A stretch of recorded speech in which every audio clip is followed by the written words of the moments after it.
Hello friends, good evening everyone. Welcome back to my channel biology blitz. कैसे हैं आप सभी? I hope all of you are fine and also your studies going very well. So sorry for the delay. कुछ काम आ गया था, इस वजह से मतलब इतने दिनों तक आपकी क्लासेस जो हैं वो नहीं हो पाए कंटिन्यू।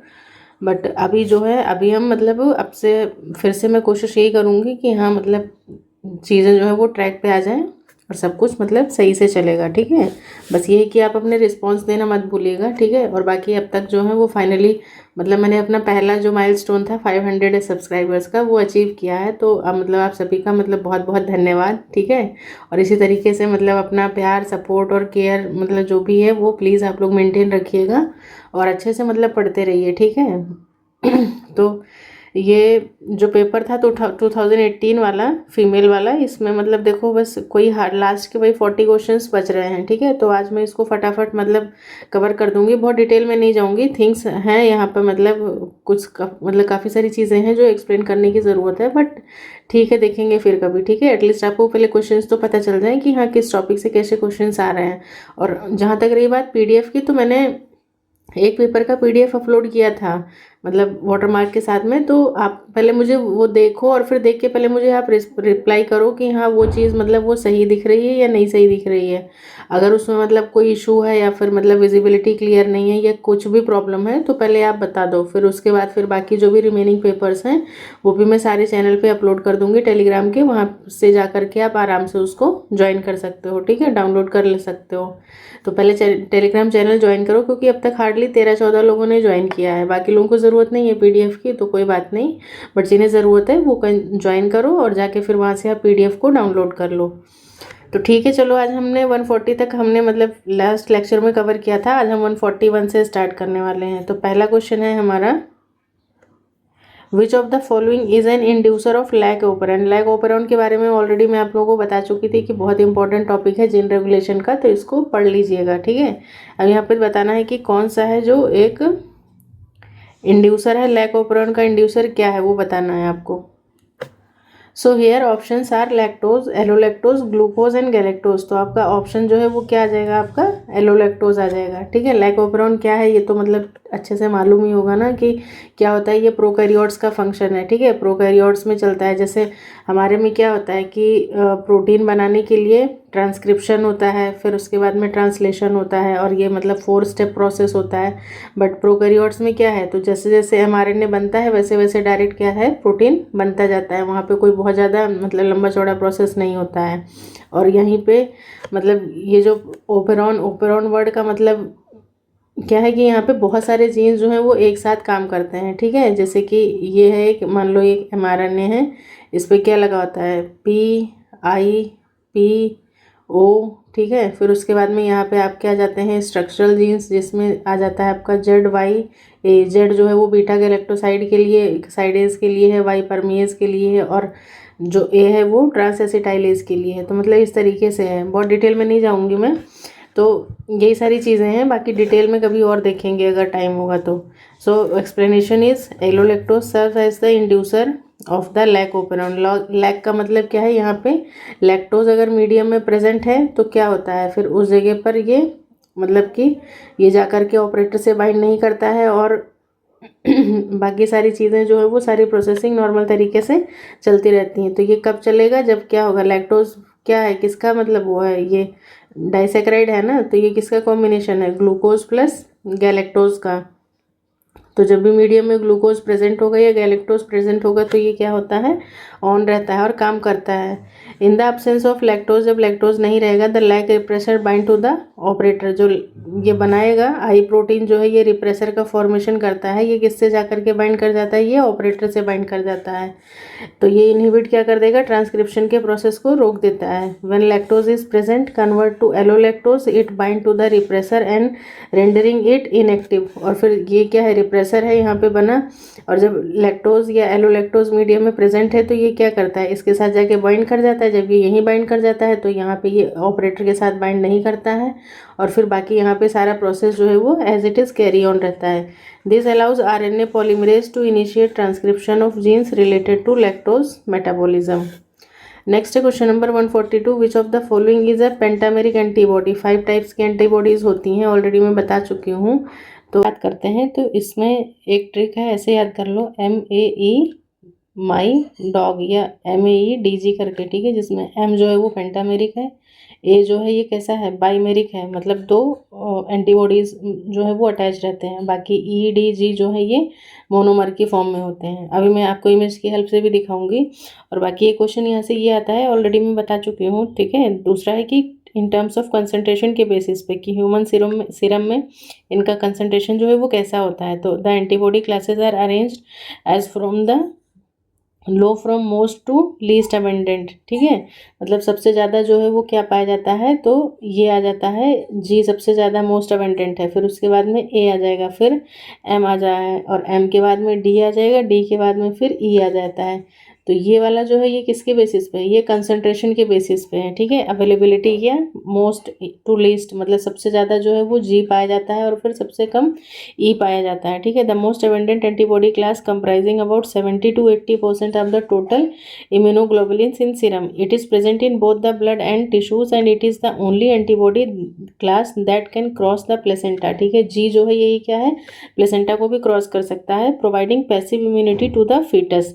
फिर आता है आपका A, ये कहाँ पे पाया जाता है, ये भी सुन लो। The second most abundant antibody class represent about 15%, ठीक है। मैं इनके परसेंटेज भी मतलब लिख देती हूँ साथ में। तो G जो है वो 70 to 80% है, ठीक है। A कितना आता है, 15%, ठीक है। आई होप विजिबिलिटी क्लियर नहीं होगी, बट मैं बोल रही हूँ, आप नोट कर सकते हो। सेकेंड मोस्ट है A, ठीक है। ये क्या है, रिप्रेजेंट 15% ऑफ टोटल इम्यूनोग्लोबुलिन्स का। IgA कहाँ फाउंड होता है, found in the secretions like saliva, tear, breast milk, playing a crucial role in mucosal immunity में हेल्प करता है।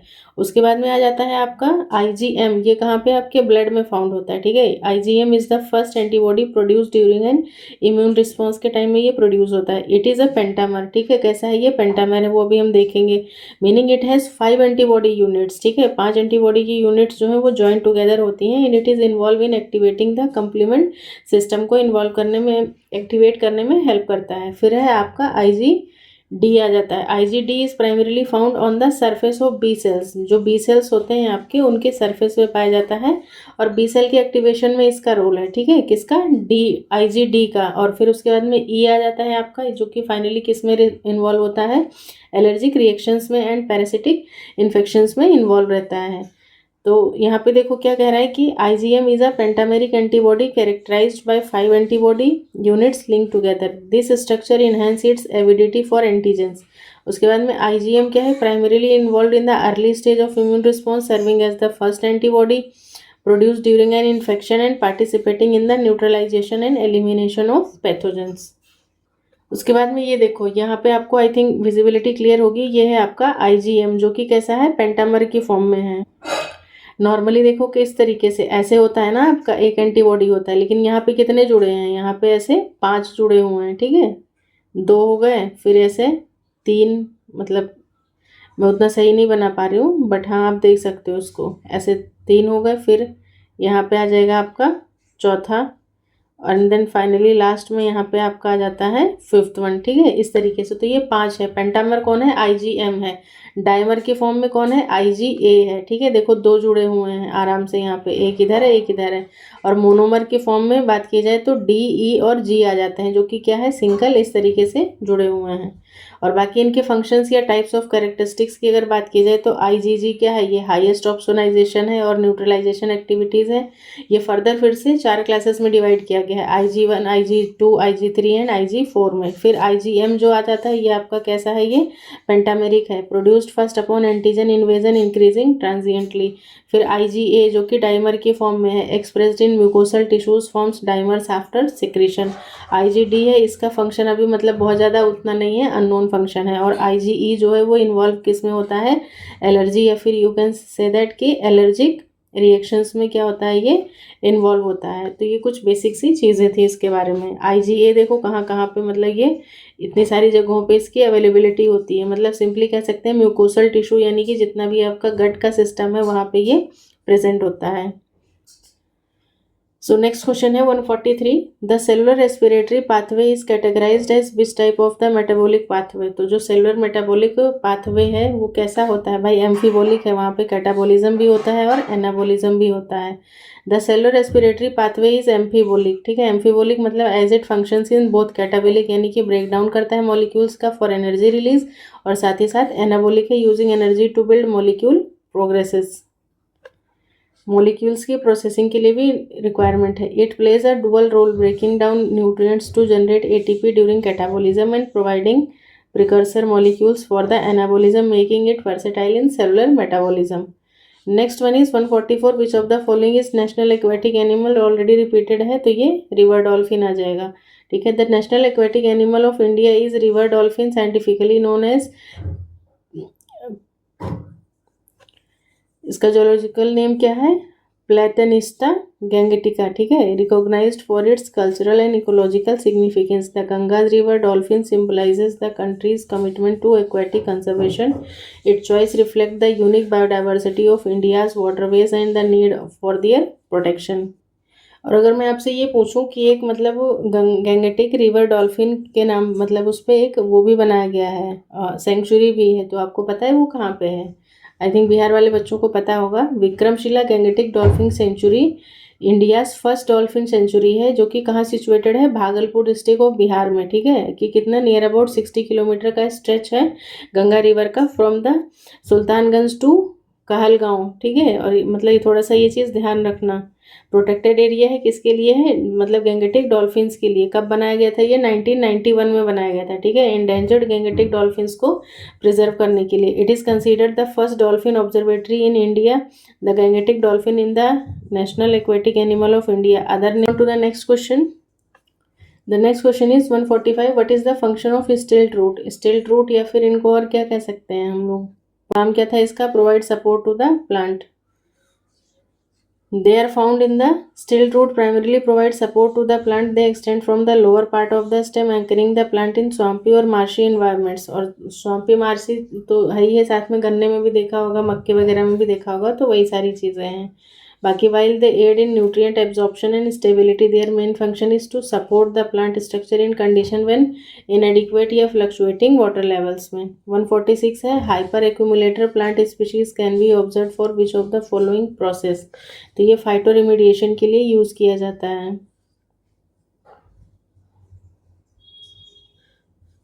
नेक्स्ट है 147. What would be the respiratory quotient if pure protein are used है? तो respiratory quotient पूछ रहा है किसका? प्रोटीन्स का पूछ रहा है, तो आपका आंसर क्या आ जाएगा? 0.9 हो जाएगा. ठीक है, मतलब ये 0.8 to 0.9 के बीच में लाई करता है. फैट्स की बात करते हैं तो फैट्स का कितना हो जाता है? ये 0.7 आ जाएगा. देन आफ्टर दैट कार्ब का क्या हो जाएगा? 1 हो जाएगा. ठीक है, और बाकी और सब मैलिक एसिड वगैरह का भी ये सारी चीज़ें बता ही चुके हैं, देख लीजिएगा फिर से. 148 है. What is the term given to the arrangement of leaves in a plant stem? मतलब प्लांट के स्टेम पे जो लीव्स लगी होती हैं उसके अरेंजमेंट को क्या बोलते हैं? तो फिलोटैक्सी बोलते हैं. ठीक है, इनफ्लोरेसेंस क्या है? जो उसका फ्लोरल पोर्शन होता है. ठीक है, shoot is modified into floral axis. Phyllotaxy refers to the specific arrangement of leaves on a plant stem. It involves the pattern and positioning of leaves, providing insight into the sunlight for photosynthesis.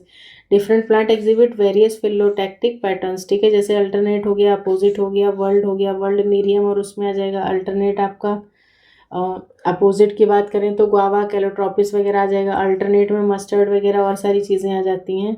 फिर है 149. विच of the following pair is incorrect modification of plant part? देखो flower जो है वो किसका? Shoot का modification है. ठीक है, प्रॉप रूट. प्रॉप रूट्स जो है वो किसकी हैं? रूट की मॉडिफिकेशन है. थॉर्न एक्सिलरी बड का हो जाएगा. कोलोकेशिया मॉडिफाइड रूट नहीं है. कोलोकेशिया क्या होता है? ये मॉडिफाइड स्टेम होता है, तो यही गलत है आपका डी. इनकरेक्ट मॉडिफिकेशन में आ जाएगा कोलोकेशिया, जो कि मॉडिफाइड रूट है. Undergoes corm modification. मतलब कोलोकेशिया क्या है? कॉर्म है एक तरीके से. Where the thick and underground stem stores nutrients. Next question number 150. HIV can not spread through which of the following ways from infected mother to her child? Infected mother से child में कैसे नहीं जा सकता है, प्रेगनेंसी के through जाता है, डिलीवरी के थ्रू, जहाँ भी मतलब ब्लड का कांटेक्ट हो गया इस तरीके से, ब्रेस्ट फीडिंग से भी जा सकता है, लेकिन शेयरिंग मील, ठीक है, शेयरिंग मील के थ्रू जो है वो नहीं जाएगा। बहुत बार मतलब सुना होगा स्लोगन कि साथ खाना खाने से, हाथ मिलाने से जो है वो एड्स नहीं फैलता है। HIV can not spread through sharing a meal, the virus can not be transmitted from an infected mother to her child during pregnancy, मतलब can be transmitted, sorry, can be transmitted कैसे कैसे जा सकता है, तो वो during pregnancy, delivery, breast feeding के द्वारा जा सकता है, लेकिन जो है वो मील के थ्रू जो है वो नहीं जा सकता है। मील इन द सेंस खाना खाना, उसके साथ खाना खाना या उस बच्चे को खाना खिलाना। 151 है, along with lactobacillus which of the following microorganism is use to make yoghurt. Yoghurt बनाने के लिए लैक्टोबैसिलस के साथ में कौन सा जो है वो ऑर्गेनिज्म यूज़ किया जा रहा है, माइक्रो ऑर्गेनिज्म, तो वो आ जाता है सैक्रोमाइसेस थर्मोफाइलस, ठीक है। Saccharomyces thermophilus is essential in yogurt production due to its ability to thrive in high temperature environment, ठीक है, contributing to the fermentation process alongside lactobacillus. This bacterial synergy results in the conversion of milk texture and tangy flavor. Other microorganisms listed such as Saccharomyces acidophilus and P. sharmani are not primary contributor of yogurt fermentation। बाकी Penicillium शार्मनी और Penicillium notatum इन सब का तो मतलब हम लोगों ने fungi पढ़ा था तो वहाँ पे देख चुके हैं। 152 है, which of the following antibiotic inhibit cell wall synthesis. इसमें से कौन है जो सेल वॉल की सिंथेसिस को इनहिबिट कर देता है, यानी कि रोक देता है। तो सबको पता है कि क्या है ये, पेनिसिलिन्स, ठीक है। पेनिसिलिन्स जो है ये क्या कर देती हैं, सेल वॉल की मतलब सिंथेसिस को रोक देती हैं। Penicillin such as amoxicillin and penicillin G target करती हैं bacteria by inhibiting the synthesis responsible for building the bacterial cell wall leading to structural instability and eventually cell की lysis. This makes penicillin effective antibiotic against a wide range of bacterial infection. इसीलिए penicillin का injection दिया जाता है। 153 कह रहा है कि साइथियम इन्फ्लोरेसेंस। साइथियम इन्फ्लोरेसेंस हम लोग देख चुके हैं किसका फीचर है, तो ये यूफोरबिया का फीचर है, यूफोरबिएसी फैमिली का। क्या है क्या नहीं सब बहुत अच्छे से डिटेल में मैंने बताया था। I am not going to repeat once more. Which of the following molecular technique is used extensively for preparing a karyotype. Karyotype के लिए जो मतलब बेस्ट टेक्निक जो अब तक ज़्यादातर तरीके से यूज़ की जा रही है, कौन सी मोलटेक है, तो वो आपका आ जाता है फिश, ठीक है। फिश का फुल फॉर्म क्या है, ये एक्चुअली CSIR का टॉपिक है, लेकिन हाँ कहीं ना कहीं पूछा जाता है ये। तो इसका सबसे पहले तो फुल फॉर्म ही आप देख लीजिए क्या होता है, ये फ्लोरेसेंस इन सीटू हाइब्रिडाइजेशन, ठीक है, जो कि क्या है इसका फुल फॉर्म है। Is a widely employed for karyotype preparation. It involves labelling specific DNA sequences with fluorescent probes enabling visualisation of chromosomes under a microscope. फिर क्या होता है, FISH aids in identifying chromosomal abnormalities के लिए use करते हैं, मतलब क्रोमोसोम में अगर कोई भी एबनॉर्मेलिटी या डिफेक्ट है, assisting in cytogenic studies and providing insights into genetic disorders by mapping the location of the specific genes, ठीक है। तो इसके साथ साथ में मतलब इसकी कहाँ कहाँ पे क्या क्या इसकी नीड है वो भी देख लीजिए, और साथ ही साथ इसका फुल फॉर्म जो है वो कहीं ना कहीं बहुत ज़्यादा इंपॉर्टेंट है। नेक्स्ट है क्वेश्चन नंबर 155, कह रहा है कि एवियन फ्लू, ठीक है, एवियन फ्लू यानी कि बर्ड फ्लू जो है can not spread through which of the following medium, किस मीडियम से नहीं फैल सकता है। तो भाई फ्लू है तो सीधी सी बात है, मतलब सलाइवा से फैल सकता है, नाजल सिक्रेशन से फैल सकता है, फीसेस से हो सकता है, लेकिन एयर से जो है वो नहीं फैलेगा। Avian flu virus primarily spread through respiratory secretions like saliva, nasal secretion, while airborne transmission is possible in close proximity to infected bird। मतलब अगर आप infected bird के मतलब बहुत करीब हो तब तो आपको होगा, लेकिन ऐसा नहीं है कि हाँ मान लो गुजरात में बर्ड फ्लू फैला है और आप मतलब कोलकाता में हो तो आपको हो जाएगा, इतना मतलब दूर का नहीं है। It is not a predominant mode of spread. Faeces can also harbour the viruses but airborne transmission is not a significant route of infection for the avian flu. Next है 156, कह रहे हैं in animal breeding what is the outcome of continuous and closed inbreeding. जब continuous और close इन breeding same उसमें करवाते रहोगे तो क्या कर देगा, वो उसकी फर्टिलिटी को रिड्यूस कर देगा। ये इसको ये भी कह सकते हैं कि इन ब्रीडिंग डिप्रेशन भी आ जाता है, ठीक है। Continuous and close in breeding in animal breeding can result in reducing fertility, या फिर in breeding harmful recessive alleles leading to the accumulation of genetic defects, ठीक है। This reduced genetic diversity with in the population can negatively impact reproductive success and overall fertility in subsequent generations of animals. Next 757 cyclosporin A जो है ये क्या है, immunosuppressive agent है, used in organ transplant patients को, produced by the, तो किसके द्वारा, तो ये फंजाई के द्वारा मतलब जो है वो प्रोड्यूस होता है। कौन सा फंजाई होता है, तो ये प्रोड्यूस किसके थ्रू होता है, ट्राइकोडर्मा पॉलीस्पोरम के थ्रू जो है ये मतलब प्रोड्यूस किया जाता है। Cyclosporin A is an immunosuppressive agent is produced by the fungus Trichoderma polysporum, या फिर एक और स्पीशीज है, नोट कर सकते हो, टोलिपोक्लेडियम इन्फ्लेटम, ठीक है। लेकिन मेन जो है ज़्यादातर क्वेश्चंस में मतलब मैंने यही देखा है, ट्राइकोडर्मा पॉलीस्पोरम ही है। Cyclosporin A is an immuno repressive agent for organ transplant patients को, जिनको ऑर्गन ट्रांसप्लांटेशन किया जाता है उनको ये चीज़ दे दी जाती है। Is derived from the fungus टोली, हाँ ये देखो इन्होंने ये दिया है, ठीक है, टोलिपोक्लेडियम इन्फ्लेटम जो मैंने अभी बताया था, ठीक है। ये भी हो सकता है या फिर ट्राइकोडर्मा पॉलीस्पोरम भी हो सकता है, तो दोनों नाम इंपॉर्टेंट है, नोट कर लीजिए। The fungus produce this compound which help prevent organ rejection, और ये क्या करता है, ऑर्गन रिजेक्शन को प्रिवेंट करता है। This dictionary revolutionised transplant medicine as cyclosporin A suppress the immune response without compromising the patient's overall immune system के function, मतलब आपके इम्यून रिस्पॉन्स को ही क्या कर देता है, सप्रेस कर देता है, ताकि अगर बाहर से कुछ भी लीवर लगाया जा रहा है, कुछ और ऑर्गन है ट्रांसप्लांट किया जा रहा है, तो उस जगह पे मतलब क्या है, ये उसको ऑर्गन रिजेक्शन के चीज़ों को क्या करता है, मतलब कि बचाता है, ठीक है, ऑर्गन रिजेक्शन होने से बचाता है। नेक्स्ट है question number 158, in which of the following part of xylem lignin is absent from the cell wall, तो जाइलम के किस पार्ट में जो है वो लिग्निन जो है वो एब्सेंट है, तो लिविंग पार्ट कौन सा होता है जाइलम के केस में, जाइलम पैरेन्काइमा ही होता है, वरना बाकियों में तो क्या होता है, बाकी जाइलम के 4 ही तो पार्ट्स होते हैं,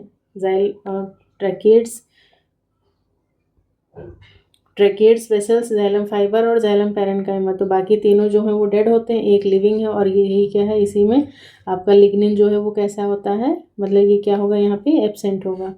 xylem parenchyma lacks lignin in its cell walls distinguishing it from tracheid vessel और xylem fibre with in the xylem tissue. Absence of lignin allow करता है ग्रेटर फ्लेक्सिबिलिटी और more diverse range of function such as storage, metabolism और बाकी सारी चीज़ें।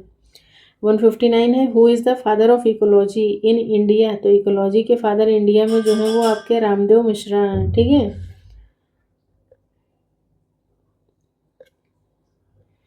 बाकी और इसमें अगर बात की जाए, मतलब ये तो किसके हैं, इंडियन बेसिस पे पूछ रहा है आपसे, ठीक है। अगर वैसे देखा जाए तो फिर क्या जाता है इसमें, सबसे पहले तो अलेक्जेंडर वॉन हम्बोल्ट सर का नाम आता है, उसके बाद में ओडम सर आ जाते हैं 1913 से लेकर 2002 तक जिन्होंने काम किया था, American biologist. Odum is known for his pioneering work on the ecosystem ecology and is considered a key figure in the development of modern ecology. उसके बाद में अर्नस्ट हैक्कल आ जाते हैं, जिन्होंने जर्मन बायोलॉजिस्ट हैं, जिन्होंने टर्म इकोलॉजी को कॉइन किया था, ठीक है। So don't be confuse in such things. Term की बात की जाए कि टर्म जो है वो इकोलॉजी किसने दिया था, तो आपके कौन आ जाते हैं, अर्नस्ट हैक्कल सर आ जाएंगे, ठीक है, हैक्कल।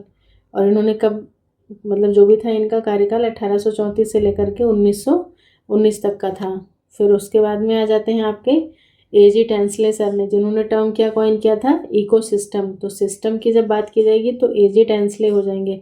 कब किया था इकोसिस्टम को टर्म को कॉइन, तो इन्होंने किया था 1935 में, ठीक है। तो इस तरीके से चीज़ों को थोड़ा सा डिफ्रेंशिएट करके याद करना। Ramdev Mishra is recognized as the father of ecology in India for his pioneering work in the field. His extensive research focus on understanding systems of Indian environment. His contribution is laid to the foundation of ecological studies in the country, making them a key figure in the development of ecological science in India. Next है question number 163, the नील क्रांति mission, ठीक है। नील क्रांति mission is related to, तो blue revolution जो है वो नीली क्रांति किससे रिलेटेड है, वो फिशेज और फिशरीज से रिलेटेड है, ऑप्शन बी हो जाएगा आपका। नेक्स्ट है 161, how many layers are present in the tropical rain forest. तो ट्रॉपिकल रेन फॉरेस्ट में जनरली कितनी 4 लेयर्स प्रेजेंट होती हैं। जैसे कि देखो फॉरेस्ट का फ्लोर हो गया, फिर अंडर स्टरी हो गया, कैनोपी एरिया आ जाएगा और फिर इमर्जेंट लेयर आ जाएगी। This layer represent distinct ecological zones from the ground of the towering emergent trees. Each layer forest unique flora and fauna contributing to the rain forest rich biodiversity and complex ecosystem. तो ये layers जो है important है, इनको note कर लीजिए। 162, desert lizard. ठीक है, desert lizard keep their body temperature fairly constant. Already देख चुके हैं, तो ये किस में आ जाता है आपका बिहेवियरल साइकोलॉजी में आ जाएगा। ठीक है, बिहेवियरल एडाप्टेशन में आ जाएगा। Desert lizard ability to maintain a consistent body temperature by engaging in behaviour like basking in the sun, seeking shade exemplifies a behavioural adaptation. बाकी और ज़्यादा चीज़ें मैंने इससे पहले वाले पेपर में बताया था। नेक्स्ट है 163, the saprophyte that placed at which trophic level in an ecological pyramid of biomass. Pyramid of biomass में सेप्रोफाइट्स के लिए मतलब जो है वो कहाँ पे जगह दी गई थी, तो सेप्रोफाइट्स को कहीं भी कोई जगह नहीं दी गई थी। Why? Because they are the decomposers that feed on the dead and decaying organic matter and not assigned to a specific tropic level in ecological pyramid। क्योंकि इकोलॉजिकल पिरामिड में तो क्या ट्रॉपिक लेवल्स होते हैं ना, तो ये तो किसी ट्रॉपिक लेवल में नहीं आ रहे हैं। Their role in decomposition does not align with primary producer या कंज्यूमर के साथ कोई इनका डायरेक्ट कनेक्शन नहीं है, making them an exception in the traditional trophic hierarchy, hence nowhere. तो आई थिंक मेरे अकॉर्डिंग ये क्वेश्चन अच्छा क्वेश्चन और इम्पॉर्टेंट है। Next question number 164, which of the following molecule pose hindrance in utilising single cell protein as a major food.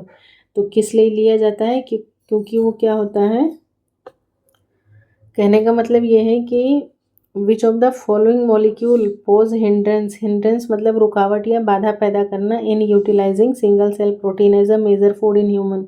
मतलब human being single cell protein को as a major food use कर सकते हैं, लेकिन क्या मतलब वहाँ पे क्या हिंड्रेंस हो सकता है। तो ऑप्शंस हैं आपके प्रोटीन, न्यूक्लिक एसिड, फैट या लिपिड। तो आंसर आपका जो है वो न्यूक्लिक एसिड है। क्यों है ये देखते हैं।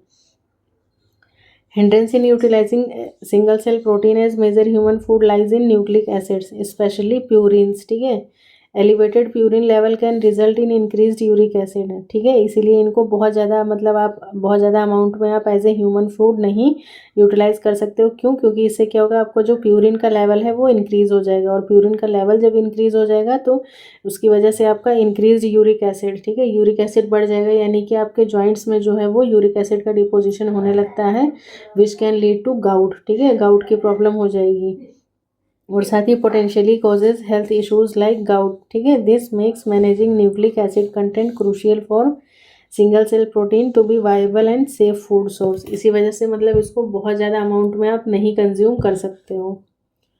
Next 165, in human which of the following is the site of maximum fertilisation. तो फर्टिलाइजेशन जो है वो कहाँ पे होता है भाई, आपके ओविडक्ट में ही तो होता है फर्टिलाइजेशन, इस्थमस एम्पुलरी जंक्शन पे होता है। ठीक है, अगर और ज़्यादा स्पेसिफिक जाना चाहेंगे आप तो site of maximum fertilisation in human is the oviduct, specifically the ampulla of the fallopian tube, या फिर you can write that isthmus ampullary junction. ठीक है, tube, this is where sperm typically meets and fertilises the egg. जहाँ पे मतलब जो egg इधर से निकल के आता है मतलब ओवरी से, और स्पर्म जो है वो यूट्रस से होते हुए फेलोपियन ट्यूब में आता है, leading to the formation of a zygote. The oviduct plays a crucial role in facilitating the early stage of embryonic development before implantation in the uterus.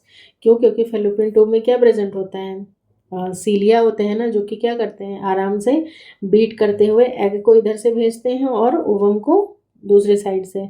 Next है 166, what is the process of inducing a women to release more than one egg in month called. अगर मतलब कोई female जो है वो month में वैसे generally क्या है, एक ओवम ही तो रिलीज होता है, लेकिन अगर एक से ज़्यादा ओवम रिलीज हो रहा है आपका एक महीने में, तो वो प्रोसेस मतलब वो प्रोसेस जो है वो क्या कहलाएगा, तो it called as superovulation. ठीक है, उसको हम क्या टर्म दे रहे हैं, सुपर ओव्यूलेशन का टर्म यूज़ कर रहे हैं उसके लिए।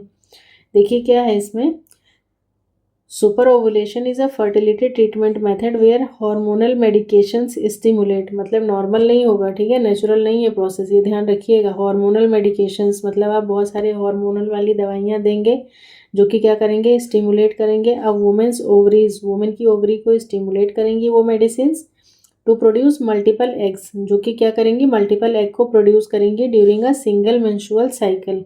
This increases the chance of successful conception during assisted reproductive technologies, ठीक है, यानी कि ये सारी चीज़ें किसके तहत हो रही हैं, आपकी ART के तहत हो रही हैं, such as in vitro fertilisation IVF। It's control approach to enhance fertility by promoting the release of multiple eggs, ठीक है। Question 167, which of the following element are responsible for algal bloom. Algal bloom के लिए जो है वो nitrate और phosphates ही हैं। अब ये नाइट्रेट फॉस्फेट आते कहाँ से हैं, ये सब हम पिछले पेपर में बता चुके हैं आपको। Algal blooms are the primary triggered by an excess of nitrates, और साथ ही साथ फॉस्फेट, कब, जब पानी में ज़्यादा हो जाएगा। दिस न्यूट्रिएंट ऑफन फॉर्म कहाँ से आ रहे हैं, फ्रॉम एग्रीकल्चरल रन ऑफ, ठीक है। खेतों में आप लोग क्या करते हो, बहुत सारा NPK वगैरह और भी बहुत सारे फर्टिलाइज़र केमिकल वगैरह सब डालते हो, तो क्या लगता है सारा थोड़ी ना प्लांट कंज्यूम कर लेते हैं भाई, जितनी ज़रूरत है उतना लेते हैं, बाकी सॉइल में पड़ा रहता है। जब बारिश होती है, पानी बहता है, तो वो कहाँ से बह करके किसी न किसी वाटर बॉडी में ही जाता है ना, तो वो वहाँ पे एक्सेस नाइट्रेट और फॉस्फेट जो है वो कहाँ पे चला जाता है, आपकी वाटर बॉडी में चला जाता है। साथ ही साथ और क्या रीज़न हो सकता है, वेस्ट वाटर वेस्ट, जो कि इतनी सारी बड़ी बड़ी कंपनियां फैक्ट्रीज़ वगैरह होती हैं उन सबों से निकल के आता है वेस्ट वाटर वगैरह जो भी है, वो सब क्या करता है, प्रमोट करता है rapid growth of algae. Algae को भाई अब एक ज़रूरत से ज़्यादा न्यूट्रिशन मिल रहा है तो वो क्या करेगी, बहुत तेज़ी से ग्रो करेगी। This increased algal population can disrupt ecosystem, और फिर जब सीधी सी बात है, कोई चीज़ अगर इम्बैलेंस हो रही है तो कहीं ना कहीं उसका असर बाकी वहाँ पे रहने वाली चीज़ों पर भी पड़ेगा, तो उसकी वजह से क्या है, पूरा इकोसिस्टम डिस्टर्ब हो जाता है। डिप्लीट ऑक्सीजन लेवल, क्यों, क्योंकि मैक्सिमम ऑक्सीजन जो है वो प्लांट ही यूज़ कर लेता है अपने के लिए, और फिर क्या है, जो वहाँ पे एक्वेटिक लाइफ्स होती हैं वो लैक ऑफ ऑक्सीजन मरने लगती हैं, ठीक है। BOD वगैरह आपने सुना होगा, ठीक है, BOD का नाम बायोलॉजिकल ऑक्सीजन डिमांड। तो ऑक्सीजन डिमांड क्या है, वो वहाँ पे बढ़ जाती है इन द सेंस कि वहाँ पे जो रहने वाले एक्वेटिक एनिमल्स हैं, फिशेस वगैरह और भी सारी चीज़ें, उनको ऑक्सीजन जो है वो प्रॉपर नहीं मिल पाती है, leading to environmental issues like dead zones in water bodies जैसी कंडीशन क्रिएट हो जाती है। Next 168, which of the following is not force of interaction in antigen antibody complex formation में कौन सा जो है ये फोर्स यहाँ पे नहीं होगा। तो ये इंपॉर्टेंट क्वेश्चन है, थोड़ा सा इसको ध्यान दीजिएगा। इसमें देखो वंडरवॉल फोर्स है, हाइड्रोजन लगेगा, हाइड्रोफोबिक भी लगेगा, यहाँ पे कोवेलेंट बॉन्ड जो है ये नहीं होगा। कहाँ पे, एंटीजन एंटीबॉडी इंटरेक्शन के केस में कोवेलेंट बॉन्ड की ज़रूरत नहीं होगी, ध्यान दीजिएगा। Antigen antibody complex formation covalent bond do not play any role, ठीक है। Interaction in mainly facilitated by non covalent forces, hydrogen bond और हाइड्रोफोबिक इंटरेक्शंस के। These weaker forces allow for reversible binding between antigen antibodies, क्यों, क्योंकि अब ऐसा नहीं है कि अगर एंटीजन एंटीबॉडी से मतलब बाइंड कर गया तो वो बाइंड ही करे रहेगा परमानेंटली, ऐसा नहीं है, ठीक है, वो ट्रांजिएंट होना चाहिए वो सारी चीज़ें, which is crucial for the immune response and molecular recognition. Next one is 169. What is the term given to the expansion of a species niche due to lack of a competitor species? जब competitor species नहीं है तो वहाँ पे जो species already present है वो उसके expansion को आप लोग क्या term दोगे, तो भाई वहाँ पे क्या term दिया जाएगा, कॉम्पिटिटिव रिलीज, ठीक है। क्यों, क्योंकि वहाँ पे कंपटीशन है ही नहीं, बचा ही नहीं है कंपटीशन, इसीलिए कॉम्पिटिटिव रिलीज टर्म दिया जा रहा है। कॉम्पिटिटिव एक्सक्लूजन नहीं लगा के आना, कॉम्पिटिटिव एक्सक्लूजन प्रिंसिपल तो किसने दिया था, गॉस सर ने दिया था। Competitive release refers to a species expanding its ecological niche when a competitors species is absent. In the absence of competition, competition की एब्सेंस में स्पीशीज कैन ऑक्यूपाई, एक जो स्पीशीज ऑलरेडी प्रेजेंट थी वो फैल जाएगी, ब्रॉडर रेंज ऑफ रिसोर्सेज को मतलब यूज़ करने लगेगी और बहुत ज़्यादा फैल जाएगी, leading to an expand realized niche, और फिर वो वहाँ पे अपना क्या है, निश या फिर अपने आप को बढ़ा लेगी, तो सीधी सी बात है ज़्यादा एरिया कवर करेगी, ज़्यादा एरिया कवर किया तो एक्सपेंड रियलाइज्ड निश वाली कंडीशन आ जाएगी। This phenomena highlight the impact of inter specific competition on species ecological role and resource utilisation.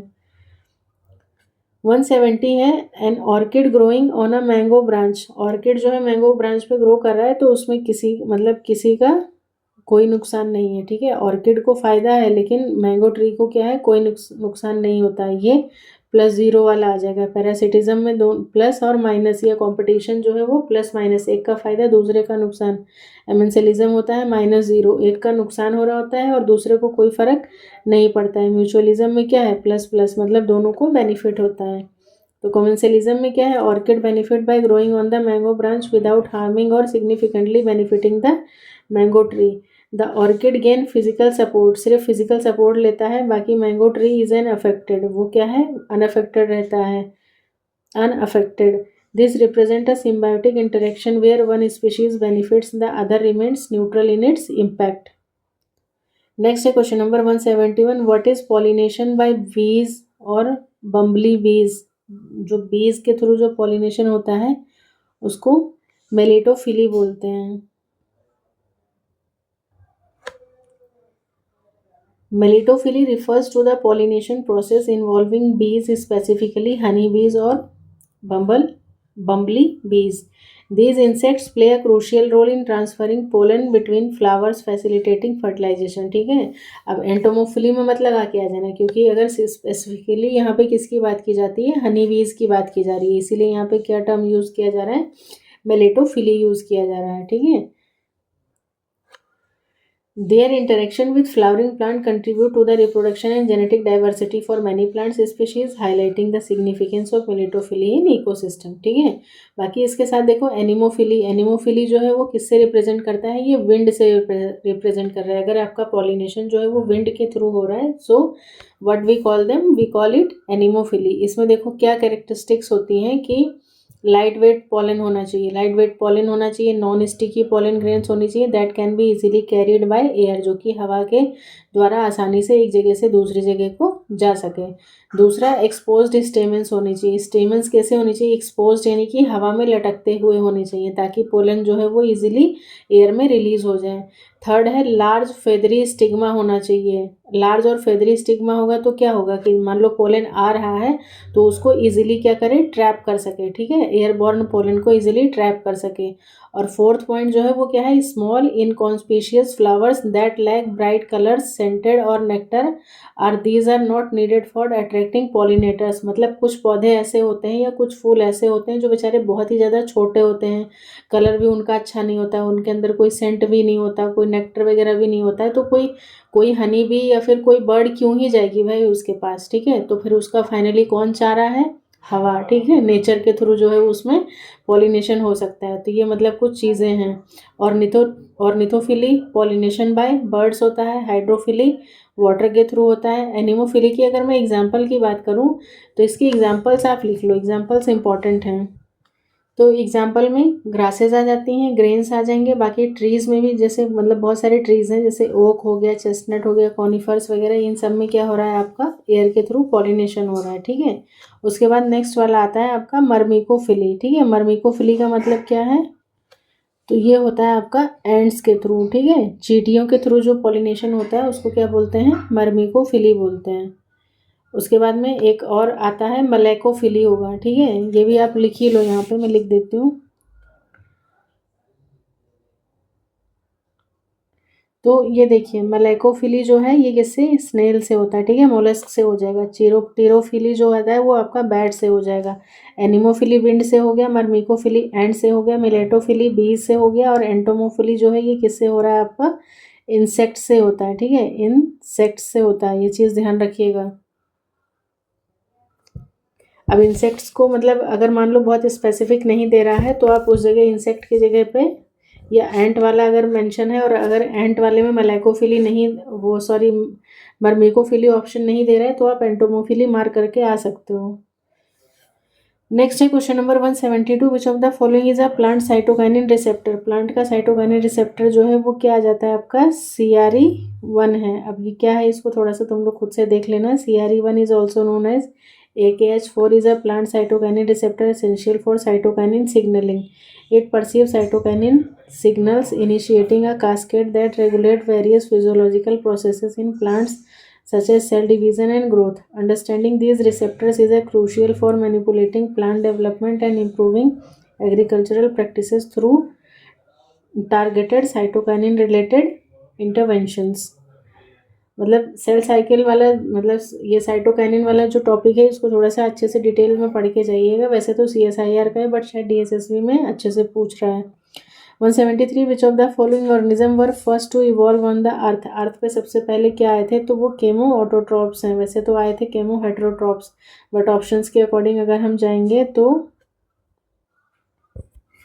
तो यहाँ पे देखो जो, मतलब मुझे जहाँ तक मुझे जो लग रहा है आंसर वो क्या है आपका, केमो हेट्रोट्रॉप्स होना चाहिए। अब इन्होंने केमो ऑटोट्रॉप क्यों दिया है, क्योंकि पहले तो क्या था, कंडीशन जो थी वो केमो हेट्रोट्रॉप्स के लिए फेवरेबल थी। These organisms were likely anaerobic थे, नॉट रिक्वायरिंग ऑक्सीजन की ज़रूरत नहीं थी यहाँ पे, and they could obtain their energy from the inorganic molecule such as hydrogen sulphide, methane और inorganic compound present in the early oceans. उसके बाद में जो आए थे वो आपके आए थे केमो ऑटोट्रॉप्स, ठीक है, जो कि क्या है, मतलब फोटोसिंथेसिस वगैरह कर ले रहे थे। तो फिर ये थे, फिर उसके बाद में प्रोकैरियोट्स आए थे। तो मेरे अकॉर्डिंग तो आंसर यहाँ पे सी होना चाहिए। बाकी देख लेना आप लोग, बताना मुझे कमेंट सेक्शन में कि क्या इसका सही आंसर होगा 173 का। नेक्स्ट है 174 क्वेश्चन कह रहे हैं red data book. Red data book given information related to, किस तरीके के उसके लिए मतलब इन्फॉर्मेशन देती है red data book.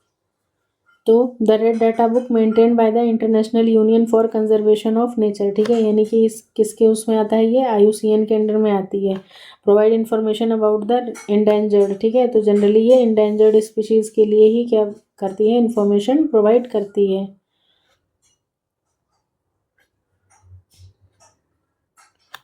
The Red Data Book exclusively focuses on endangered species, providing detailed assessment of their vulnerability and extinction risk. This resource aids conservation effort by offering crucial information and studies to mitigate threat and protect biodiversity on the global scale. बाकी IUCN का red list वाला जो था वो कब बना था, 1964 में स्टैब्लिश किया गया था। इसमें भी मतलब बहुत सारी स्पीशीज़ जो हैं उनको क्लासीफाई किया गया था, जैसे एक्सटिंक्ट, मतलब जो वर्ल्ड में एक्सटिंक्ट हो चुकी हैं, क्रिटिकली इंडेंजर्ड आती हैं, फिर इंडेंजर्ड आती हैं, वल्नरेबल आती हैं, near threatened, least concern, data deficient और फिर नॉट इवेलुएटेड, इस तरीके से। नेक्स्ट है question number 175 Darwinian fitness. Darwinian fitness जो है वो किससे रिलेटेड है, तो वो रिप्रोडक्टिव फिटनेस से रिलेटेड है। Darwinian fitness pertains to reproductive fitness evaluating an organism success in passing on its gene trait contributing to successful reproduction and survival are crucial aligning with the concept of natural selecting. बाकी देख लो। 176 है genetically modified golden rice. Golden rice क्यों बनाया गया था, क्योंकि वो vitamin A rich होता है। क्या है उसमें, देखो, beta carotene precursor of vitamin A. This innovation aims to combat vitamin A की डेफिशिएंसी को कम करने के लिए ये काम किया गया है। Particularly in region where rice is a primary dietary staple, वो भी वहाँ पे जहाँ पे मतलब जहाँ के लोग सिर्फ क्या है, मतलब उनका मेनली जो फूड सोर्स है वो क्या है, राइस है। तो बाकी सारी चीज़ें वहाँ पे नहीं अवेलेबल हैं, तो विटामिन ए की डेफिशिएंसी ना हो जाए, इसीलिए गोल्डन राइस का GMO तैयार किया गया है। Offering a potential solution to improve public health. 177 है at which state of menstrual cycle the concentration of luteinizing hormone is maximum. तो LH जो है वो किस स्टेज में होता है, तो ये जस्ट बिफोर ओवुलेशन, ठीक है, क्योंकि जब LH जो है वो बहुत हाई उस पर होता है, जिसको आप लोगों ने सुना होगा नाम, LH सर्ज बोलते हैं। तो उस कंडीशन में क्या है, उसके बाद ही आपका क्या होता है, इवोल्यूशन होता है, ठीक है, ओवुलेशन होगा, मैं इवोल्यूशन बोल जा रही थी। LH surge, LH reaches its peak just before ovulation, stimulating the release of a mature egg from the ovary. This surge in LH is a key event in the menstrual cycle, भाई जिसको मैंने LH surge बताया, indicating the optimal time for fertility and conception to occur. Ovulation typically follows shortly after the LH peak. Next है 178 विच of the following trait of P plant is not considered by the Mendel. Mendel ने जो characters लिए थे 7 contrasting characters, उसमें से क्या नहीं था इसमें। सीड का शेप था राउंड, रिंकल्ड था, सीड का कलर भी था ग्रीन और येलो, फ्लावर का कलर था वाइट और पर्पल, पॉड का साइज, मतलब कि जो फली थी, फली का साइज का वहाँ पे कोई जिक्र नहीं किया गया था। 179 है व्हाट इज GEAC, तो ये वही है जेनेटिक इंजीनियरिंग अप्रूवल कमिटी, ठीक है। तो बी ऑप्शन जो है ये आपका करेक्ट हो जाएगा। Sorry, genetic engineering approval committee regulatory body है इंडिया में, responsible for evaluating and approving proposals to related to the release of genetically engineered organism into the environment. क्या करती है ये? Plays a vital role in ensuring the safe and ethical use of genetic engineering technologies और tools का country में। Next है question number 180 and this is the last but not the least question of this paper, ठीक है। उसके बाद एक और पेपर बच रहा है जो कि अगर आप लोग बोलोगे तो फिर करवाऊंगी, नहीं तो पीडीएफ में शेयर कर दूंगी। Which of the following is not used as fusogen in somatic cells hybridisation में। तो सोमेटिक सेल हाइब्रिडाइजेशन में एज ए फ्यूजोजन जो है वो किसको नहीं यूज़ किया जा रहा है, ठीक है। तो आंसर क्या हो जाएगा आपका? पैग होगा, ये है। सिर्फ डी जो है ये नहीं होगा। अगर इज़ नॉट यूटिलाइज एज फ्यूजोजन, ठीक है, अगर जो है वो एज ए फ्यूजोजन नहीं यूज़ करते हैं उसको सेल हाइब्रिडाइजेशन में। बाकी पैग NaNO3 और high pH facilitate cell fusion अगर लैक्स फ्यूजोजेनिक प्रॉपर्टीज़ नहीं होती हैं। Fusogen aid in the merging of cell, मतलब वो चीज़ों को मिलाना, फ्यूज़ कराना है, ठीक है। Crucial in somatic cell hybridization processes and understanding their distinct role enhance the efficiency of cell fusion techniques, ठीक है। तो इसी के साथ जो है ये हमारा फाइनली जो ये फीमेल वाला जो पेपर था ये भी क्या हो रहा है? फाइनली फिनिश्ड होता है, ठीक है। अब इसके बाद एक और पेपर है, आप लोग बताना जैसा भी है। अगर करवाना है तो बोलो, नहीं करवाना है तो भी कोई दिक्कत नहीं है, मैं पीडीएफ तुम्हें शेयर कर दूंगी, तुम वहाँ से खुद से कर लेना। बाकी फिर इसके बाद हम मिलते हैं पॉइंटर सीरीज़ में। किस टॉपिक की पॉइंटर सीरीज़ करनी है यही कमेंट करके बता दो, ठीक है। फिर वही चीज़ कैरी ऑन करते हैं, वरना फिर मैं अपने हिसाब से तो पढ़ा ही दूँगी, ठीक है। तो चलो ठीक है फिर, थैंक्स, मतलब मिलते हैं नेक्स्ट क्लास में। बाकी thanks for joining the session and जो भी है जैसा भी है आपके वैल्यूबल रिस्पॉन्स देना मत भूलना। मिलते हैं नेक्स्ट क्लास में, तब तक के लिए थैंक्स फॉर वॉचिंग एवरीवन।